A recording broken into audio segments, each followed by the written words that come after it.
این نوشته 0% ولی این 0% نیست. یه آبجو، هر آبجویی که دوست دارید کمش رو خالی میکنیم.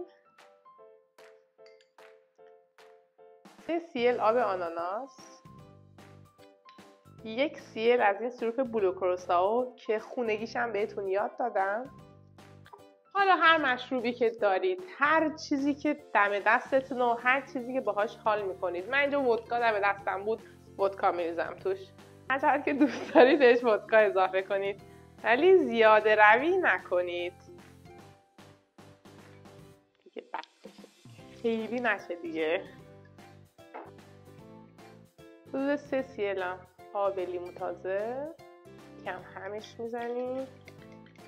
اینم یه کوکتل سریع و ساده با هر آبجویی که دارید و به هر تعدادی که دوست دارید.